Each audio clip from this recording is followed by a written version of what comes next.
I am explaining how piloting skill rolls work in this video. Something off balancing a mech forces a pilot to make a piloting skill roll, or PSR.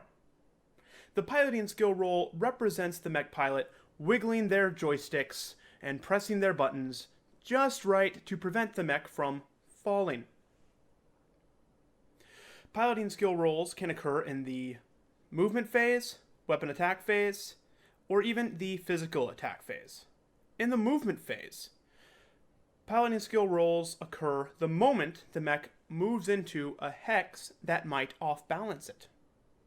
In the weapon attack or physical attack phases, piloting skill rolls typically occur at the end of their respective phase. However, exceptions exist.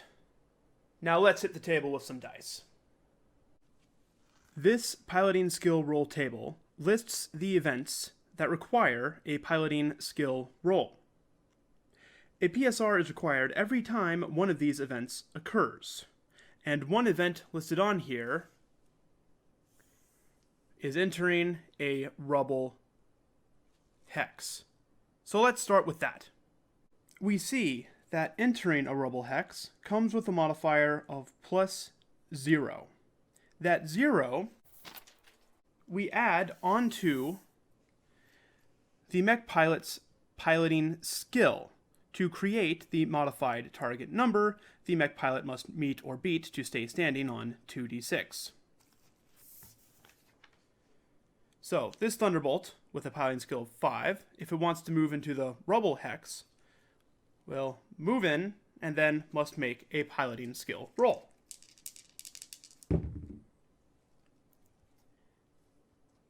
Eight. The Thunderbolt did not fall down, but I want to demonstrate what happens if the Thunderbolt does fall down. So let's just fudge that roll down a bit. First, we need to determine how the mech's facing changed from the fall. We do this by consulting the facing after fall table, which requires us to roll 1d6. I got a 6, and that means the mech's new facing is 1 hex side left, and the mech fell on its left side for the hit location. Accordingly, when we roll for damage location, we will use the left side column. Now when mechs fall prone, this mech happened to fall on its left side, and even though this mech fell on its left side, this mech will immediately roll over to lie face down in the hex it fell in, because mechs always roll over to lie face down, regardless of which side of their mech body they land on. This means that even if the mech fell on its back, the mech would still roll over to lie face down in the hex it was standing in. That's just the way the game is played. And because this mech is prone, we use the hex side its head is pointing as it's facing.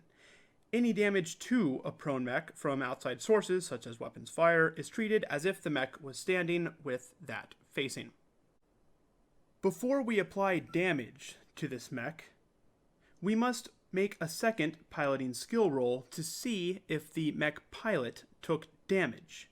This roll is often referred to as a seatbelt check. We're rolling to see if the mech pilot remembered to wear his seatbelt.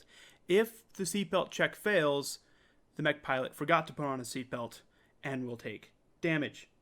All modifiers applied to this PSR that caused the fall are applied to this seatbelt check, with an additional +1 modifier applied to the target number for every level above 1 fallen. So the target number is still 5, and we roll. Alright, that's a 9. So this pilot remembered to wear a seatbelt. Let's demonstrate what would occur if the mech pilot failed the seatbelt check. And we'll fudge the roll down to below 5. In the event that the mech pilot takes a hit, we make a little tick right there. Now, in order for the mech pilot to stay conscious, the mech pilot must succeed on a 3 or higher 2d6 roll, because this number here underneath the 1 for hits taken says so, is number 3. So let's see if our pilot stays conscious. No, our pilot is unconscious because he did not meet the 3 or higher roll.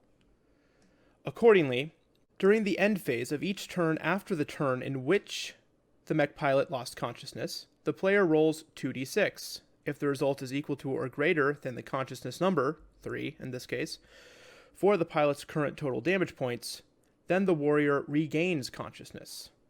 The player need not roll again to determine unconsciousness until the warrior takes new damage. And bear in mind that the player makes this roll for every point of damage taken. For example, if the pilot takes another point of damage, we do it again, but now the number to meter beat is a 5. And it's possible for a pilot to take more than one hit in one phase. For example, the pilot could have taken hit from falling down, and the mech could have landed so that damage went to the mech's head, which would cause another hit to the pilot, in which case we would make 2 separate rolls for each hit taken at their respective target numbers. But of course, if a mech pilot is knocked unconscious on the first hit, there's no need to roll for consciousness on the second hit, because the pilot is already unconscious. Once a mech pilot is unconscious, their mech becomes immobile. This means the mech cannot move, fire, nor take any other action, though its player can still assign it a movement selection, namely the movement to not move. And as you can see, after a pilot takes 6 or more points or damage, that pilot dies. Now we have to calculate the amount of damage this mech received from the fall by using the falling damage formula, which is tonnage divided by 10, round up, times the number of levels fallen plus 1. Our Thunderbolt weighs 65 tons, so that's 10, 20, 30, 40, 50, 60, 65. 6.5 is tonnage divided by 10, but we round that half up to 7, 5, 6, 7. Times the number of levels fallen plus 1. This fall here counts as a 0 level fall, so that's 0 plus 1. We just multiply 7 times 1, which is 7. Our Thunderbolt takes 7 points of damage, which we split up into 5 damage value groupings. So we will roll for a 5 damage location on the Thunderbolt and a 2 damage location on the Thunderbolt.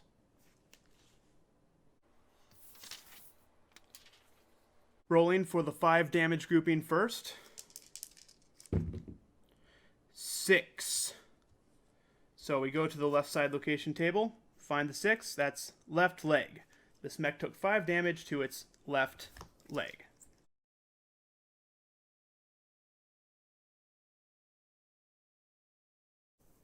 We move on to the 2 damage grouping. 6, 7, 8. We see that is center torso for 2 damage.